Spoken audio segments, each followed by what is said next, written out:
Sud Radio, les vraies voix qui font bouger la France, 19h-20h, les vraies voix responsables.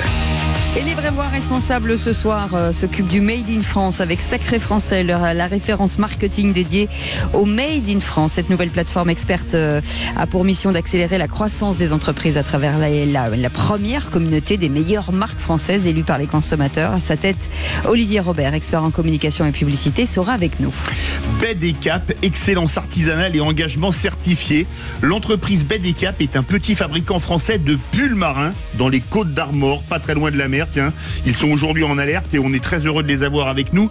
Connu pour son savoir-faire artisanal et qui s'est vu décerner la certification Terre Textile en début d'année, valorisant ainsi sa production engagée et responsable.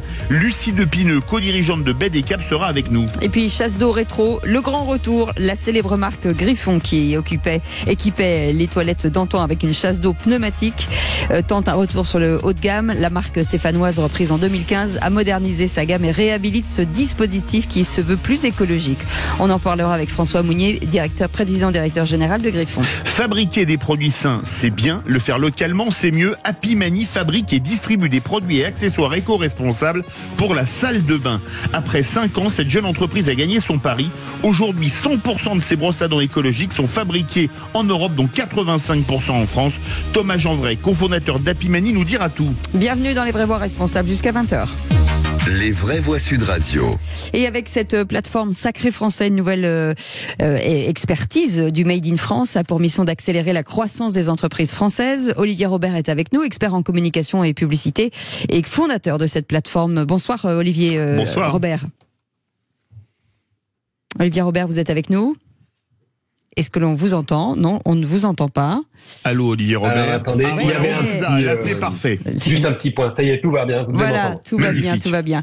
Sacré Français. Bonjour Cécile. Bonjour, bienvenue en direct sur Sud Radio. Comment finalement Sacré Français garantit-il l'authenticité Made in France des marques que vous présentez ? Eh bien, c'est assez simple. Il y a déjà une grande partie des entreprises qui sont certifiées Origine France Garantie par exemple. C'est le cas de Griffon qui vient de l'être récemment, que nous allons accueillir aujourd'hui. Donc c'est déjà ces entreprises-là avec cette certification-là sont évidemment dans le contexte du Made in France. Et puis les autres entreprises, eh bien en fait, nous allons aller chercher les informations auprès d'elles de manière à les valider et à valider qu'elles sont bien Made in France. L'idée principale du concept, c'est évidemment que les entreprises soient validées et qu'elles soient vraiment made in France. Oui. Et deuxièmement, c'est la notion la plus importante, c'est qu'elles soient élues par les consommateurs. Parce qu'on pense que le consommateur a une vraie voix à mettre en avant et que la voix du consommateur est une voix importante. Si le consommateur a une vraie voix, c'est parfait vu le nom de l'émission. Olivier Robert, oui. Une question. Quand on achète par exemple une voiture fabriquée en France, elle est jamais 100% fabriquée en France, parce qu'il y a des composants qui viennent d'Italie, d'Allemagne, de Corée, de ce que vous voulez. Sous quels critères une entreprise est certifiée Made in France par les Sacrés Français ? Eh bien aujourd'hui, il y a une norme douanière qui est une norme d'État, qui est de dire que 50% de la valeur doit être produit sur le territoire français et que la dernière étape de fabrication doit être faite sur le territoire français. Donc c'est une norme, donc on se sert de cette norme et on adopte cette norme parce que être plus exigeant serait intéressant, sauf que certaines entreprises ne peuvent pas. Je prends un exemple, une marque qui fait des chaussures, aujourd'hui les EVA ne poussent pas en France, on peut pas faire du caoutchouc en France et elle ne pourrait pas être certifiée Origine France Garantie ou elle ne pourrait pas être validée Made in France. Est-ce que ça veut dire que cette plateforme, aujourd'hui c'est difficile de produire français et c'est aussi difficile de se faire connaître du grand public parce que c'est ça, généralement les gens en tout cas rachètent des entreprises ou alors les fabriquent, les créent avec assez peu d'argent et forcément il faut donner de l'écho à ces entreprises et c'est aussi la valeur de Sacré Français. Exactement, c'est ça le but. Le but, c'est d'aider toutes les entreprises à avoir des outils de communication qui leur permettent de se faire connaître auprès du grand public. Et un des outils principaux, c'est évidemment l'avis de son consommateur aujourd'hui qui est satisfait.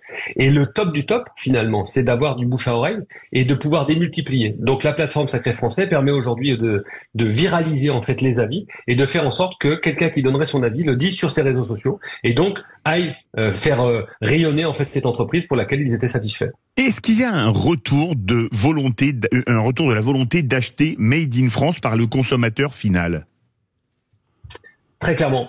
Il y a évidemment cette volonté depuis 2020 et on le sait très bien depuis que il y a eu les confinements et qu'on a vu qu'on avait des espèces de cette dépendance à la Chine, après cette dépendance à l'Ukraine, il y a cette vraie prise de conscience. Après, ce qu'il faut, c'est que le consommateur soit conscient et voit que c'est une vraie entreprise made in France, parce qu'effectivement, il y a ce fameux franco-lavage, des entreprises qui trichent un peu. Alors, en vrai, c'est une bonne nouvelle, parce que si on triche, ça veut dire que ça marche, si on le fait. Mais l'objectif, c'est clairement de donner de la transparence auprès du consommateur et de faire en sorte d'amplifier en fait la voix de ces consommateurs. Et ça veut dire quoi? L'étape suivante, c'est quoi exactement?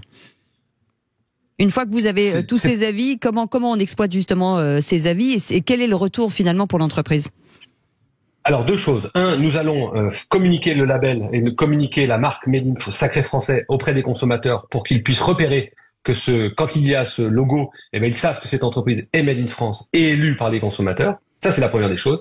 Et la deuxième, c'est pousser toute cette base de données de consommateurs ayant donné leur avis sur une marque Made in France auprès du grand public, de manière à donner une grande amplification de ces avis et de ces consommateurs satisfaits de toutes ces marques que nous allons évoquer, notamment ce soir, avec les 3 entreprises qu'on accueille aujourd'hui. Est-ce qu'il y a des synergies qui s'organisent entre les entreprises partenaires? Une qui va fabriquer, je sais pas, les toilettes d'une qui va agrandir son usine, comme on a Griffon tout à l'heure, etc. Est-ce que vous avez des synergies qui se mettent en place entre les entreprises membres de Sacré Français?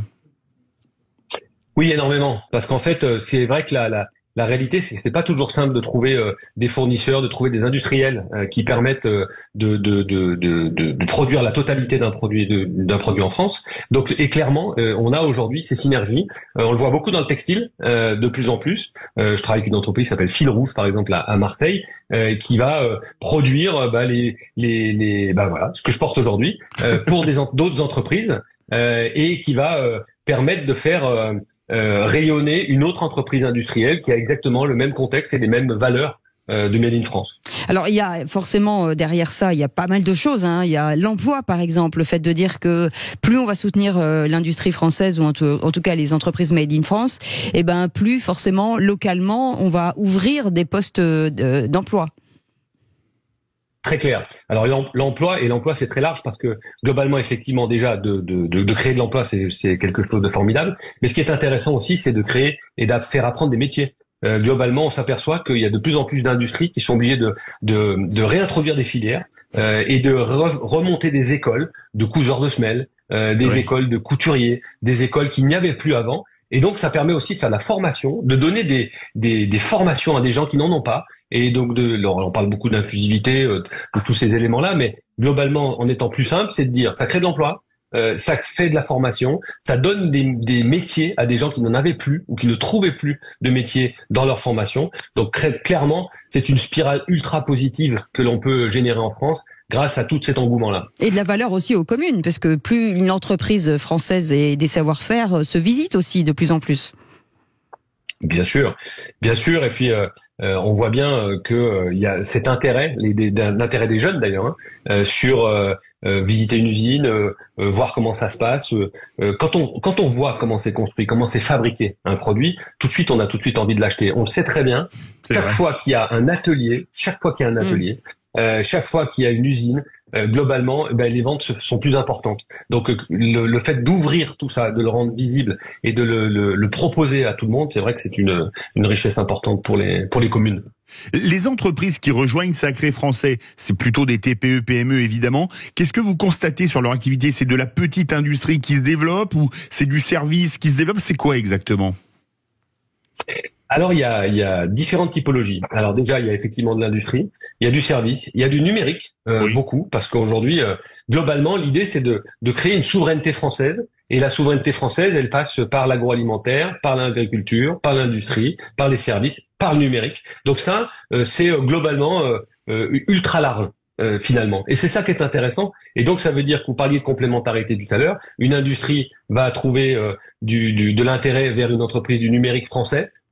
Comme une entreprise agricole va trouver de l'intérêt auprès d'une entreprise industrielle parce qu'elle a besoin d'outils. Donc voilà, donc on voit énormément d'univers qui sont ou créés ou repris. On a eu l'occasion de recevoir une marque qui s'appelle Velecta Paris par exemple à l'époque, qui est une entreprise qui a été reprise par un entrepreneur qui sera le cas pour Griffon, que l'on va évoquer tout à l'heure. Donc voilà. Donc il y a des créations, il y a plein d'idées, il y a des reprises, et dans ces reprises, il y a surtout plein d'idées, plein de modernité, et ça, c'est intéressant. Visiter les usines, visiter les entreprises, c'est un élément incroyable, c'est génial, c'est un truc formidable. J'adore faire ça. Et vous restez avec nous, Olivier Robert, puisque dans quelques instants, on va les accueillir, hein, ces entreprises. On va parler de Baie des Caps, l'excellence artisanale et un engagement certifié. On parle forcément de savoir-faire français. Et Lucie Depineux sera avec nous, co-dirigeante de Baie des Caps, dans quelques instants. À tout de suite. Bienvenue dans Les Vrais Voix Responsables, avec nous pour parler du savoir-faire français. Nous avons gardé Olivier Robert, expert en communication et en publicité et fondateur de cette jolie plateforme qui s'appelle Sacré Français, que je vous invite à aller, bien entendu, à aller visiter. Et pendant toute cette émission, on va dérouler forcément des entrepreneurs. Et c'est le tour de l'entreprise Baie des Caps. C'est un petit fabricant français de pulls marins, reconnu pour son savoir-faire artisanal. Et on va en parler avec Lucie Depineux, qui est co-dirigeante de Baie des Caps. Bonsoir, merci d'être avec nous. Bonsoir à tous. Vous, forcément, vous êtes à la tête de cette entreprise. Vous n'êtes pas seul, puisque je crois que c'est avec votre conjoint. Qu'est-ce qui vous a, d'abord, d'où venez-vous pour avoir monté cette entreprise, et qu'est-ce qui vous a plu dans ce savoir-faire français? Alors, en fait, en 2019, on était à la recherche, une création d'entreprise à la base, et puis donc finalement on a opté pour la reprise. On nous a orienté, on nous a posé la question, est-ce que vous seriez prêt à reprendre? Alors nous on savait pas quoi reprendre à l'époque, et puis on nous a orienté sur cette entreprise, et puis on s'y est intéressé. On a été très séduit par la qualité des produits d'un petit atelier. À l'époque, ils étaient 4 salariés, donc on est bien là dans une reprise d'entreprise. Qui était une entreprise familiale, hein, des années 80. Tout à fait. Alors c'était, oui, voilà, tenue par un couple. Et donc moi, j'arrivais avec mon mari, et on a eu la chance de recevoir le savoir-faire des cédants qui partaient à la retraite. Donc ce qui nous a vraiment séduit, c'était la qualité du produit, émanant d'un tout petit atelier artisanal, en fait. Il y avait 4 salariés que vous l'avez reprise. Si je ne m'abuse, aujourd'hui, vous êtes 11. Voilà. Comment est-ce que vous avez fait cette croissance? Parce que vous avez quasi triplé les effectifs en 4 ans. Voilà. Alors, il faut savoir que l'atelier et la marque associée, donc Baie des Caps, c'était une marque confidentielle, donc très peu connue en France, mais uniquement localement sur la Côte d'Émeraude. Donc nous, ce qu'on a commencé à faire, c'est donner de la visibilité, donc en étant présent d'une part sur les réseaux sociaux, et puis notre boutique qui était toute petite, qui était vraiment attenante à l'atelier, donc c'était vraiment un véritable magasin d'usine. Eh bien, on l'a déplacé sur un axe passant dans la commune, sur la commune de Ploubalay, donc Bossé-sur-Mer aujourd'hui. Comme on est sur une zone très touristique, il faut reconnaître que la boutique est devenue très fréquentée, alors qu'elle l'était moins avant, puisque non visible. Alors c'est à côté, c'est pas très loin de Dinard. Oui. Le pull marin est quand même très concurrentiel dans cette géographie, si je puis dire. Oui. Comment se démarquer? Alors, notre public cible, c'est d'abord celui des familles. Historiquement, donc comme je le disais, c'est un petit atelier, donc avec des faibles charges, donc avec des prix aussi compétitifs, et puis aussi la culture de nos prédécesseurs, et qui est aussi la nôtre, c'est de faire attention à nos marges, et donc de rester compétitif en termes de prix, d'une part pour convenir aussi à nos familles et à nos clients. Et donc après, on n'a pas forcément toujours aussi la même technique d'assemblage. Le tricotage reste très exigeant, mais en termes d'assemblage, par exemple, on va pas avoir le remaillage du col. Donc ça fait une différence, et on gagne en confection, c'est quand même plus rapide que le remaillage. Alors vous êtes en Bretagne, vous faites des pulls marins. En Bretagne, c'est assez commun, mais vous faites aussi des pulls de camionneurs. Expliquez-nous ce qu'est un pull de camionneur.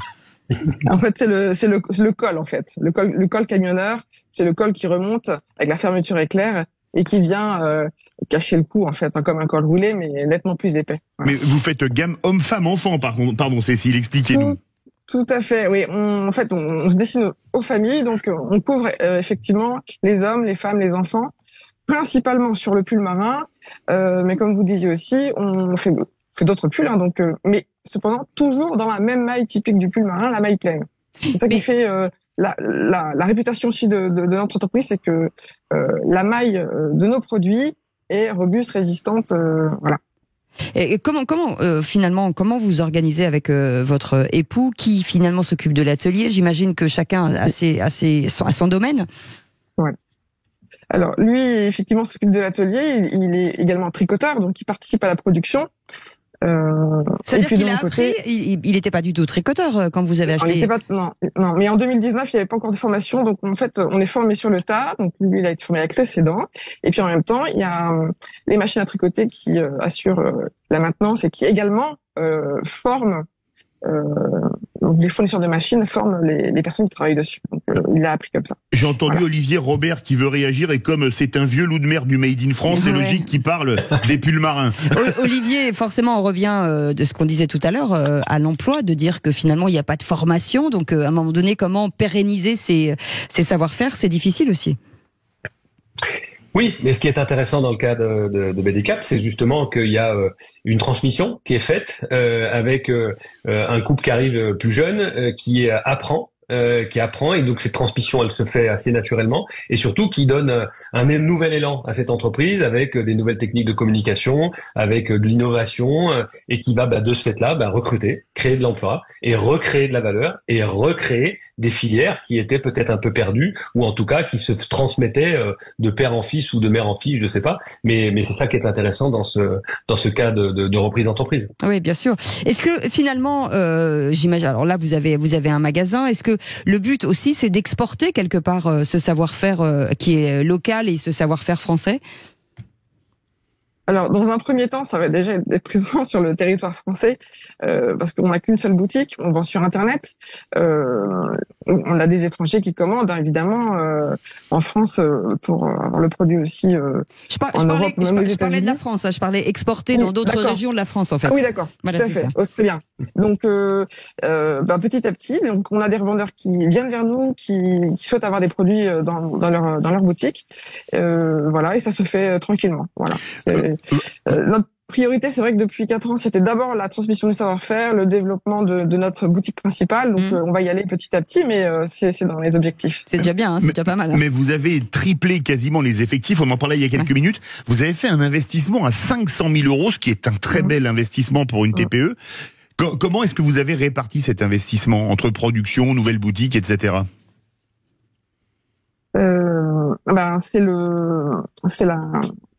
C'est la demande des clients en fait qui a été importante. Vous voyez, après Covid, il y a eu un regain du Made in France qu'on a senti énormément. Ouais.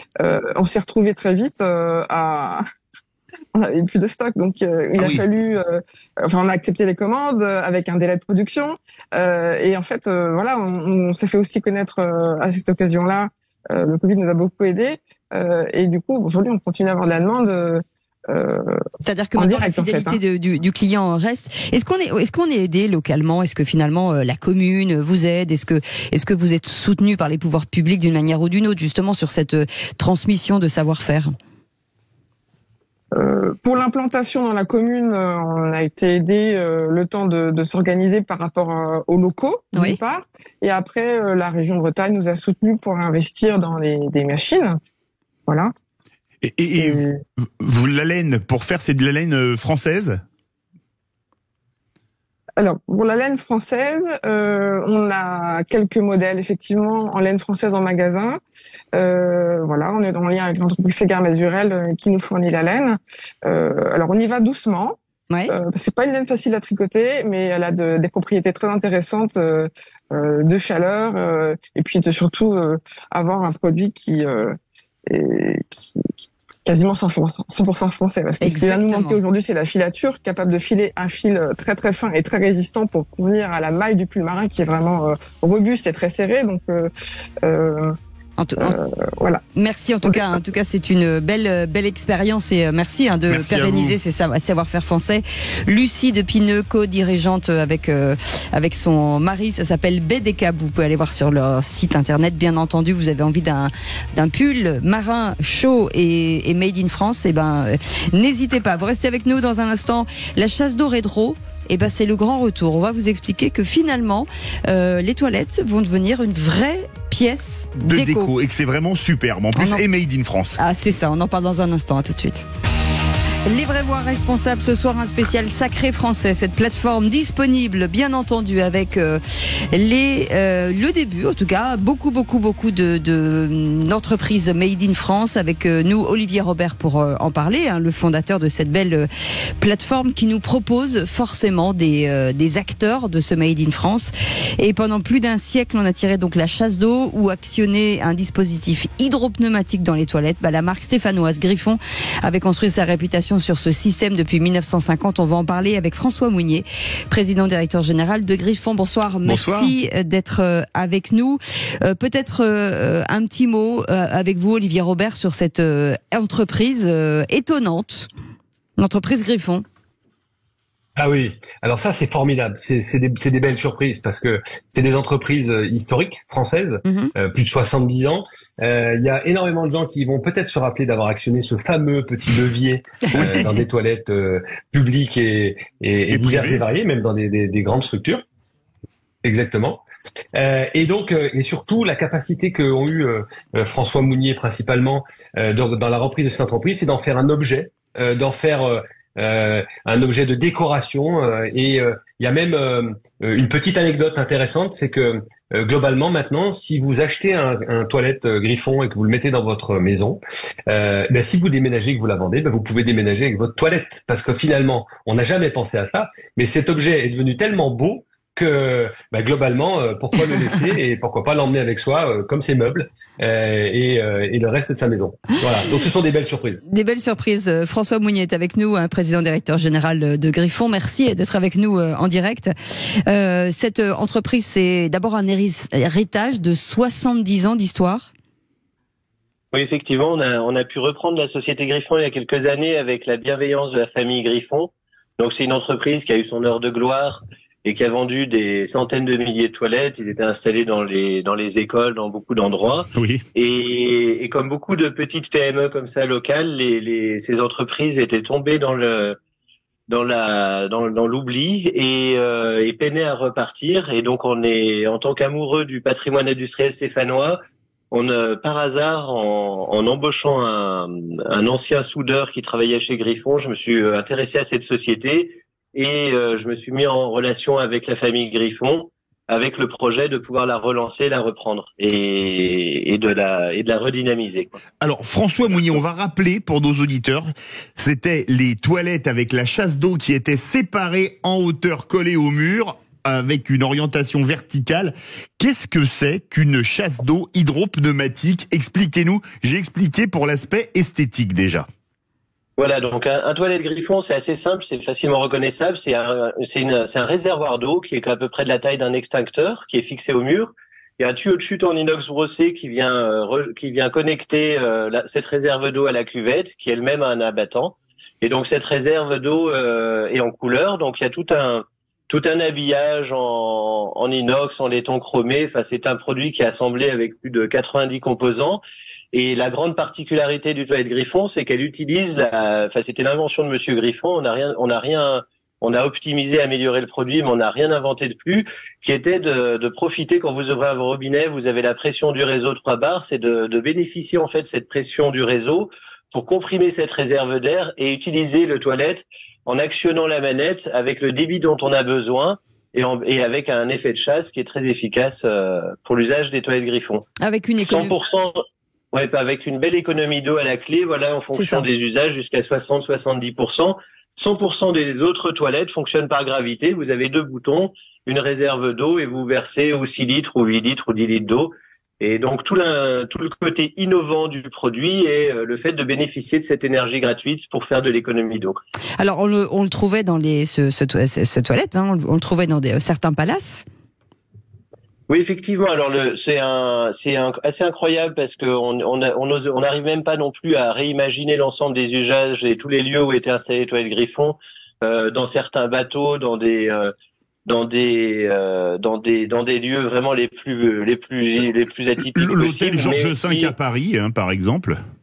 Effectivement, par exemple, moi personnellement, enfant, j'avais dans l'école maternelle du Chambon-Feugerolles, à côté de Saint-Étienne, des toilettes Griffon. Donc voilà, c'est en redécouvrant ce logo, en redécouvrant en fait ce produit que par hasard, et j'étais totalement ignorant, je ne savais pas que ce produit était fabriqué à Saint-Étienne à l'époque. Mais en regardant votre site web, il y a 12 couleurs, on fait des toilettes un outil de déco. Est-ce que vous vendez aux particuliers ou est-ce que vous allez voir les prescripteurs, par exemple les architectes, pour dire écoutez là, pour les hôtels, les collectivités, etc., on peut faire un truc super sympa et en plus écologique en termes d'eau et made in France? Voilà, le principe, on est une petite PME, on fabrique aujourd'hui 1000 toilettes par an, pour avoir une idée par rapport à un marché qui est sur des millions d'unités. Notre objectif, c'est d'en fabriquer 1000 par mois, ce qui nous permettrait de vraiment être un acteur et de nous lancer. Et l'idée, c'est de proposer un produit coloré, sympa, où on peut en fait s'amuser, créer sa déco autour dans son toilette, en choisissant donc parmi ces 12 couleurs. Ou aussi, on peut demander n'importe quelle couleur au choix, ou quelle nuance ou gamme chromatique, et arriver à proposer, choisir, faire du lieu d'un toilette un lieu chaleureux, un lieu différent, un lieu un peu décalé, à la place du blanc classique, quoi. Voilà. Est-ce que finalement ce savoir-faire français peut amuser, par exemple, nos amis européens? Est-ce que finalement vous arrivez à vendre à l'étranger? Voilà, alors c'est bien au-delà d'amuser, c'est vrai que cet aspect un peu unique d'avoir un produit avec ce design années 50 un peu rétro aujourd'hui, on a à chaque retour de vacances des étrangers qui nous appellent et qui nous commandent le produit parce qu'ils l'ont vu dans une chambre d'hôte, ils l'ont vu dans un hôtel, ils l'ont vu dans un lieu dans lequel quand ils ont visité la France, et c'est vrai qu'on est ravis de pouvoir en vendre à l'étranger et c'est un produit qui a sa place dans toutes les maisons pour des gens qui ont envie d'avoir un produit qui a esthétiquement qui a du sens et qui est différent. Et on revient forcément là c'est une marque très ancienne, on revient justement à ces marques. On était revenu vous parliez des toilettes forcément dans les écoles ou à notre âge, et on avait le savon aussi qui était collé au mur. Tout ça revient en fait, on a l'impression finalement que cet héritage la modernité c'est bien, mais quelque part, on a envie d'avoir des objets maintenant, de jolis objets.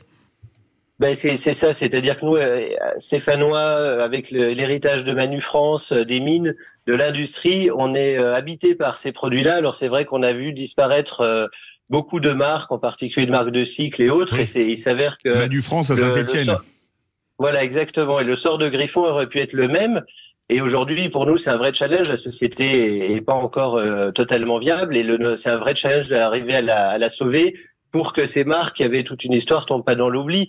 C'est comme les lampes JLD, comme tout un tas de produits un peu iconiques. Et il s'avère qu'aujourd'hui, c'est des produits qui par rapport à des toilettes qu'on installe, qu'on jette, c'est des produits qui sont pérennes et qui ont une belle espérance de vie qu'on peut garder avec soi, comme disait Olivier. Olivier Robert, quand on voit les toilettes de chez Griffon, je vais vous le dire, on a envie d'y passer plus de temps. Vous êtes d'accord avec ça? Oui, bien sûr, je suis d'accord avec ça.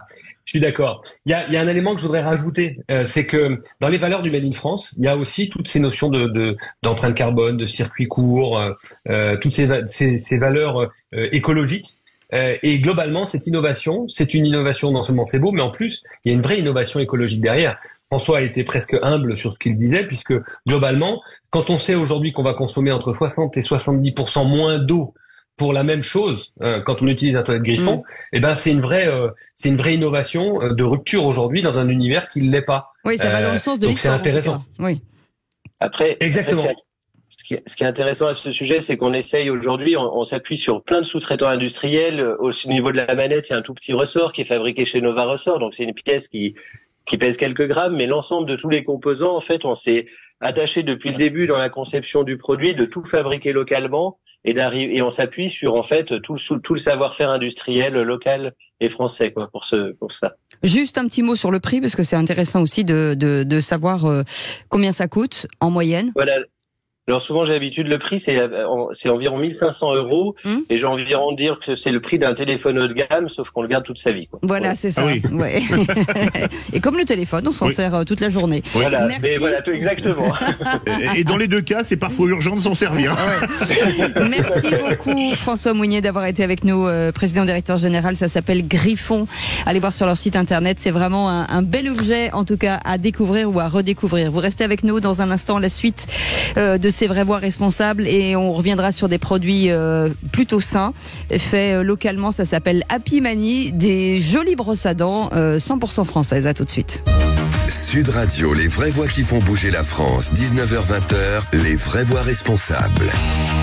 Et les vraies voix responsables s'intéressent aujourd'hui au Made in France avec cette plateforme, ça s'appelle Sacré Français, finalement, où vous trouvez énormément d'entreprises dans divers finalement métiers, de dire que ce sont ces savoir-faire français un petit peu partout en France qui sont valorisés. Vous pouvez donner votre avis, et plus vous allez donner votre avis, plus vous allez les découvrir, et plus vous allez les découvrir, et plus ces entreprises pourront forcément employer, s'étendre. Et à la tête de cette plateforme, Olivier Robert est avec nous, et cette entreprise que vous allez nous présenter, ça s'appelle Happy Mani.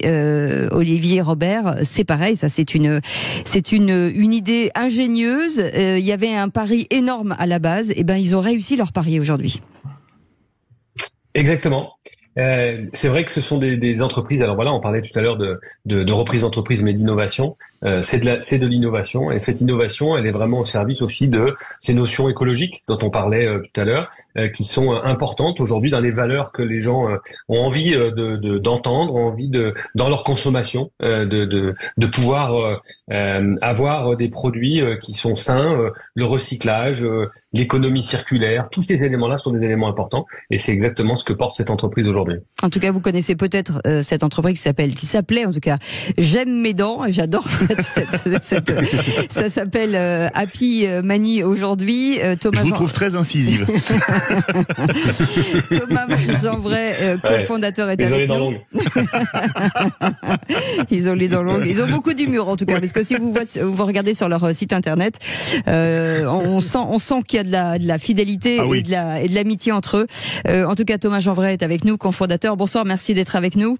Bonsoir. Je parlais d'un pari il y a quelques instants, en disant que finalement vous aviez quand vous avez monté cette société, le pari de dire un jour on sera certainement 100% français. On y arrive. Et oui, on y arrive, effectivement. Alors même si on a changé de nom par Happy Mani, on aime toujours nos dents, hein, rassurez-vous. Voilà, donc Happy Mani, effectivement, c'est une marque de conception et de fabrication d'objets du quotidien dans la salle de bain, à commencer par la salle de bain. Lorsque nous sommes lancés fin 2016 avec ce qui était mon collègue de travail à l'époque, Alexis Godichaud, qui est devenu mon associé maintenant. Eh bien, et vous ne regrettez toujours pas? Et vous ne regrettez pas? A priori, non. Non, c'est une belle aventure à ses côtés. On a fait 4 constats. Le premier, c'est que sur le marché de la brosse à dents, déjà, c'est un marché de masse. Vous avez 180 millions de brosses à dents qui sont vendues chaque année en France. Sur ces 180 millions de brosses à dents, vous n'en avez que 4% qui sont fabriquées en France. D'accord. Tout le reste provient soit d'Asie, soit d'Europe de l'Est. Et là, on s'est dit, il y a quelque chose à faire.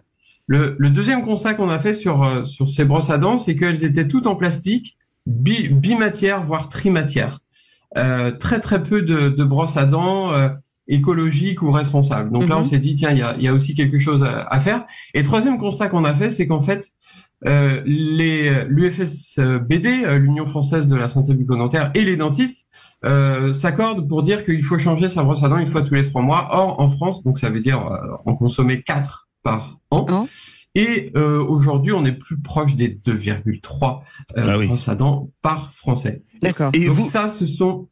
Ah oui, allez-y. Ça, ce sont en fait les constats de départ que l'on a fait, où on s'est dit, allez, on va revisiter cet objet du quotidien que tout le monde utilise, presque tout le monde, on va dire, et en y mettant une bonne dose de Made in France, en y mettant une bonne dose d'éco-responsabilité, et en essayant de faire savoir le plus possible au plus grand nombre que oui, c'est possible de faire de la brosse à dents en France qui soit éco-responsable. Et vous faites des brosses à dents vraiment éco-responsables, parce que ce qu'il faut changer dans la brosse à dents, c'est la tête avec la brosse, mais le manche, on peut le garder pendant des mois et des années. Et vous avez fait des brosses à dents avec la tête interchangeable et en bois. C'est ça, exactement. Donc, le constat de la brosse à dents en plastique, bimatière, voire trimatière, ça, on s'est dit, il va falloir qu'on fasse autrement. Donc, effectivement, aujourd'hui, nos brosses à dents, on a une gamme de brosses à dents classiques, on va dire, en bois de charme ou de hêtre, provenance forêt française. Donc là, on ne change pas la tête, mais c'est, on va dire, ce qui est consommé le plus par les Français, une brosse à dents classique, on va dire, d'un seul tenant. Et effectivement, en parallèle, on a développé une brosse à dents à tête interchangeable, partant du principe que ce qui s'use dans une brosse à dents, c'est la brosse, c'est pas le manche. Donc, si on fait un manche de qualité, il n'y a aucune raison pour qu'on le mette au rebut trop tôt. On le garde et on va changer que la petite tête qui, elle, effectivement, va être à changer une fois tous les 3 mois. Ainsi, on réduit de plus de 90% la consommation de plastique liée au brossage de dents. Oui, c'est énorme quand on sait que la brosse à dents, c'est à peu près 1000 tonnes de déchets plastiques par an. Oui. Est-ce que vous sentez forcément dans votre clientèle ce goût du zéro déchet, ce goût du finalement cette appétence de se dire effectivement d'abord on fait travailler français, mais en plus on participe à cette transition écologique en fait. Voilà, alors effectivement, on a une marque où si vous allez sur notre site, on revendique pas ce côté très écologique. D'ailleurs, je crois que le mot écologique n'est même pas mentionné dans notre site web. Pour nous, en fait, il s'agit simplement de bon sens. On a démarré l'aventure en 2017 avec au départ des réseaux d'épicerie vrac, de concept store, une distribution un peu confidentielle que l'on a gardée aujourd'hui et qui sont très sensibles effectivement au zéro déchet, au zéro plastique à usage unique. Et ça, c'est vraiment inscrit à 100% dans notre ADN. On souhaite vraiment mettre sur le marché des choses qui font sens, que l'on peut dire effectivement éco-responsable avec ces petites têtes qui se changent. Mais avant toute chose, c'est effectivement de pouvoir travailler le plus localement possible et avec le maximum de bon sens dans les produits que l'on développe. Oui, Thomas Janvray, l'important aussi c'est d'évoquer la difficulté parfois de fabriquer français. Lorsque vous avez démarré, vous êtes allé voir un industriel français qui a refusé, si j'ai bien compris, de vous prendre comme client. Oui, alors effectivement, quand on a tout démarré il y a 6 ans, on n'était pas sur de la brosse à dents française, mais c'était vraiment notre cap. Et on s'est adressé à l'époque au seul fabricant de brosses à dents en France qui développe sa marque et qui développe sa stratégie et qui nous a vu venir. À l'époque, on était vraiment tout petit et d'ailleurs, la première rencontre s'est faite alors que la société n'était même pas créée. Donc effectivement, il nous a dit, écoutez, les gars, vendez déjà quelques brosses à dents et puis on peut se revoir d'ici quelques mois.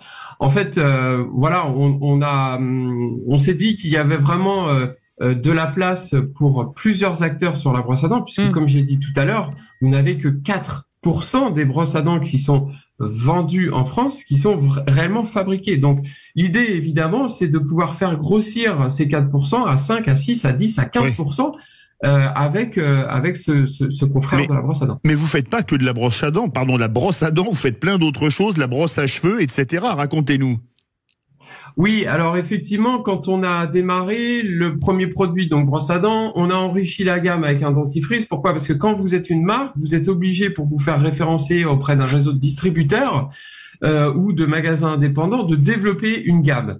On avait 2 choix à l'époque, soit on s'orientait vers une gamme de cosmétiques comme il s'en est créé beaucoup ces dernières années, cosmétiques solides, ou alors on focusait plutôt sur l'accessoire. C'est le deuxième chemin qu'on a pris avec l'accessoire. Donc effectivement, on a développé une gamme d'accessoires qui va de la brosse à dents à la brosse à cheveux, en passant par le porte-savon, le peigne, et d'autres nouveautés à venir découvrir sur le salon du Made in France, sur lequel nous serons dans moins de 10 jours d'ailleurs. C'est bien de faire la promo. Où est-ce qu'on peut vous trouver? Est-ce qu'aujourd'hui ça veut dire que sur des corners, des choses comme ça, on pourra découvrir vos produits à un moment donné, ou il y a que chez vous? Alors Happy Money, donc vous avez le site web www.happymani.fr. Vous avez également la présence de notre marque de toute ou partie de la gamme dans un réseau de 800 revendeurs qui sont présents dans toute la France, Belgique et Luxembourg également, qui sont constitués d'épiceries vrac, savonnerie, concept store, quelques magasins bio, quelques pharmacies, et vous avez toute la liste en ligne sur notre site web. Eh ben, nous irons consulter tout ça, et bien entendu, on incite nos auditeurs à y aller. Ça s'appelle Happy Money. Thomas Janvray, merci beaucoup d'avoir été avec nous, cofondateur de cette belle entreprise, et vous saluez bien sûr vos associés avec pour nous. François Mounier était avec nous, président directeur général de Griffon, Lucie de Pineux, co-dirigeante des baies de Cap, et bien entendu merci Olivier Robert, notre pourvoyeur d'entreprises françaises, sacré français. Merci beaucoup. Merci Olivier. Merci à vous.